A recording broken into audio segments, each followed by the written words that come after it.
You think you're seeking justice, but what if it's just revenge in disguise? Picture the last time someone wronged you.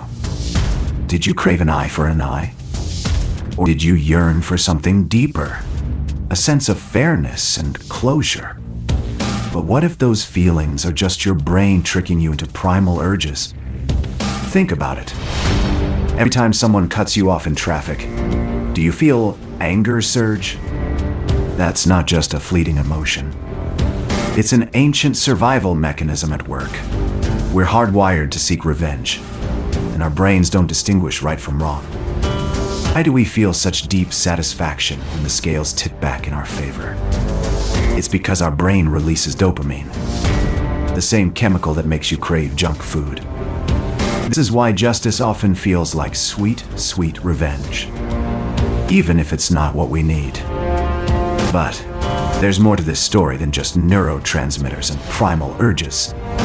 What if the very system of justice we rely on is built on this ancient drive for retribution?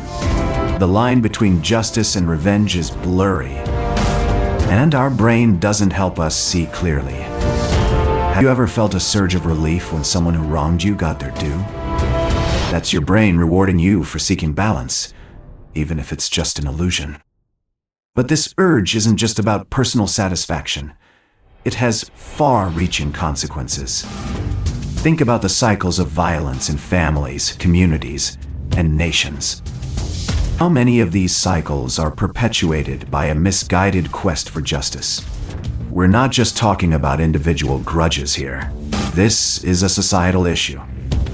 The criminal justice system is supposed to be impartial, but it's often driven by revenge. Victims and their families demand harsh penalties, and the public cheers them on. But does locking someone away truly solve anything? Or does it just feed the cycle? What if we're all caught in a web of retribution, passed down through generations? How do we break free from this primal trap and seek true justice? This isn't just about understanding our brains. It's about changing how we see the world. Next time you feel that surge of anger, ask yourself, is this really justice? Or is it just a sophisticated form of revenge, wired deep into our brains? But what if there are ways to break this cycle and find a different path? We'll explore those methods, but first, let's dive deeper into how this all starts. What if the real answer lies not in punishing wrongdoers, but in healing the wounds that drive us? What if justice is just a sophisticated form of revenge, wired deep in your brain? Think about it. When someone wrongs you, don't you feel an intense urge to strike back? This isn't just a moral impulse. It's rooted in your brain's reward system. Every time you fantasize about getting even, dopamine floods your brain, making you feel good. It's the same chemical rush that drives addiction, from drugs to social media. So why does this happen? Why are we so wired for revenge? The answer lies in our evolutionary past, when survival depended on quick retribution. In ancient times, showing weakness could mean death or exile from your group. Revenge was a way to assert dominance and protect yourself from future harm. Over thousands of years, this behavior became hardwired into our neural pathways. Today, even in modern society, the urge for revenge is still a powerful drive. It's not just about justice. It's about feeling safe and maintaining your status. But there's more to it than just survival and status. Your brain also uses revenge as a coping mechanism. When we feel wronged, your amygdala, the emotion center, goes into overdrive. This triggers the release of stress hormones like cortisol, making you feel anxious and angry. Revenge offers a way to vent those emotions, providing a temporary sense of relief. It's why people say revenge is sweet. It gives your brain a quick fix for emotional pain. But this relief is short-lived and often leaves you wanting more. So that's why your brain craves revenge.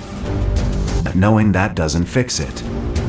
Because your brain is running a 5,000-year-old trick to make you seek it anyway. Your brain runs an ancient trick, making you seek justice even when you know better. This 5,000-year-old mechanism isn't just about personal vendettas. It's how we pass down grudges and traumas generation after generation. Ever wonder why your family has the same arguments for decades? Unprocessed grief and anger get wired into your DNA, altering your genetic code. The grudge you hold against someone isn't just affecting you. It affects your children and their children too. That grudge you're holding against your ex. Science says you're literally wiring that same anger into your kids' brains right now. You are the villain in your own family story, but it's not all doom and gloom. There are ways to break this cycle, to stop passing down the pain.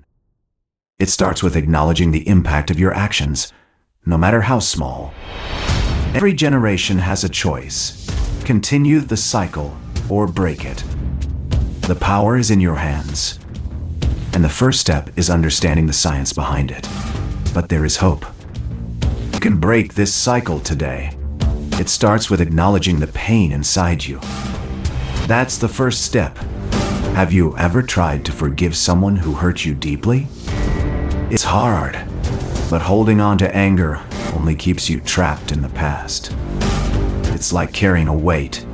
Imagine what it would feel like to let go of that weight. To be free, you can start by writing a letter to the person who wronged you. Even if you never send it, it doesn't have to be perfect. Just get your feelings out on paper. This act alone can help process those unprocessed emotions. It's therapeutic. Next, try practicing empathy. Imagine what that person was going through. Why did they hurt you? What pain were they carrying inside? Empathy isn't about excusing their actions. It's about understanding them. When you understand, it's easier to forgive. And when you forgive, you heal. But breaking the cycle of revenge is just one piece of a larger puzzle. You can break this cycle today. But if you don't understand the deeper psychological mechanisms driving it, you'll just fall into another loop. Here's how. You can break this cycle today, but first, understand the hidden forces driving it. Here's how. The brain is a master storyteller, weaving narratives to justify our actions.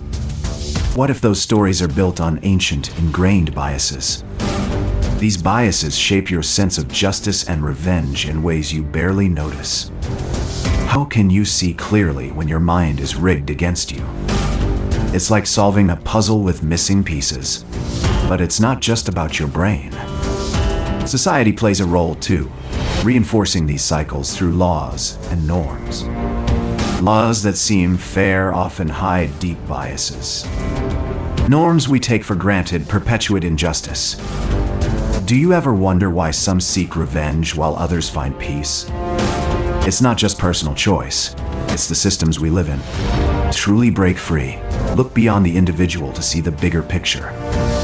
This isn't just about your grudges or the justice system. It's about the invisible forces shaping our world. These forces are so pervasive they feel unbreakable. But what if I told you there's a way to shatter them? Imagine a world where true justice is not just a dream, but a reality. A world where we address conflict's root causes instead of perpetuating revenge cycles. It starts with recognizing that the systems we live in are part of the problem. But recognition isn't enough. You need to act. This is one tiny piece of a much larger puzzle. If you don't see where your soul fits into it, you'll just fall into another loop. Watch this next video to uncover the matrix you're actually living in. Your reality is incomplete without it.